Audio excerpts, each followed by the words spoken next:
നമസ്കാരം. Raf talk ഫുട്ബോളിലേക്ക് എവർക്കും സ്വാഗതം. യുവേഫ ചാമ്പ്യൻസ് ലീഗിൽ റയൽ മാഡ്രിഡ് ബെൻഫിക്കയോട് പരാജയപ്പെട്ടല്ലോ. വല്ലാത്തൊരു തോൽവിയായിരുന്നു അത്. ആ തോൽവിയുടെ ഫലം എന്താണെന്ന് വെച്ചാൽ ടോപ്പ് 8 നിന്ന് റയൽ മാഡ്രിഡ് താഴേക്ക് പോയി, 9ാം സ്ഥാനത്ത് ഫിനിഷ് ചെയ്തു. അപ്പോൾ അതിൻ്റെ റിസൾട്ട് എന്താണെന്ന് വെച്ചാൽ ഇനിയിപ്പോൾ പ്ലേ ഓഫ് കളിച്ചിട്ട് വേണം പോകാൻ.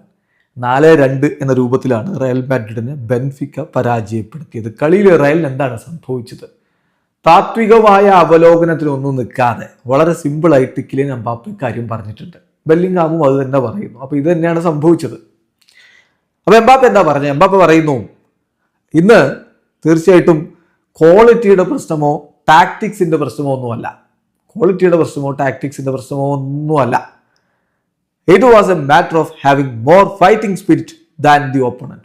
എതിരാളിയേക്കാൾ കൂടുതൽ ഫൈറ്റിംഗ് സ്പിരിറ്റ് വേണം. അത് ഞങ്ങൾക്ക് ഉണ്ടായില്ല. ബെൻഫിക്കയിൽ ഞാൻ കണ്ടു അവരവരുടെ നിലനിൽപ്പിന് വേണ്ടി, ജീവന് വേണ്ടിയിട്ടുള്ള പോരാട്ടം നടത്തുന്നത്. ഞങ്ങളിൽ അത് ഞാൻ കണ്ടില്ല. I saw Benfica play for their lives and I don't see that from us. ഞങ്ങളിൽ നിന്ന് അതുണ്ടായില്ല. അതാ പ്രശ്നം. അല്ലാതെ ഇവിടെ ക്വാളിറ്റിയുടെ പ്രശ്നമോ ടാക്ടിക്സിന്റെ പ്രശ്നമോ ഒന്നുമല്ല. ഇവിടെ ഫൈറ്റിംഗ് സ്പിരിറ്റിന്റെ പ്രശ്നമാണ് ഉണ്ടായത്. തീർച്ചയായിട്ടും ഇങ്ങനെ ഇൻകൺസിസ്റ്റന്റ് ആയിട്ട് നമുക്ക് പോകാൻ പറ്റില്ല. ഒരു ദിവസം നന്നായി കളിക്കുക, അടുത്ത ദിവസം മോശമായി കളിക്കുക. ഒരു ചാമ്പ്യൻ ടീമിനെ കൊണ്ട് ഒരിക്കലും ഇങ്ങനെ പോകാൻ പറ്റില്ല.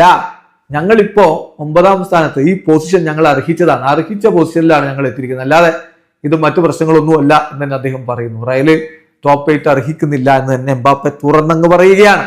ബെല്ലിംഗ്ഹാം പറഞ്ഞത് Benfica were much better, they had more fighting spirit. അതാണ് കാര്യം. ഫൈറ്റിംഗ് സ്പിരിറ്റിലെ കുറവാണ് റയൽ മാഡ്രിഡിന് തിരിച്ചടി ഉണ്ടാക്കിയത് എന്ന് തന്നെ ബെല്ലിംഗ്ഹാമും സാക്ഷ്യപ്പെടുത്തുന്നു. ഏതായാലും റയലിന് ഇനി പ്ലേ ഓഫ് കളിച്ചിട്ട് വേണം മുന്നോട്ട് പോകാൻ.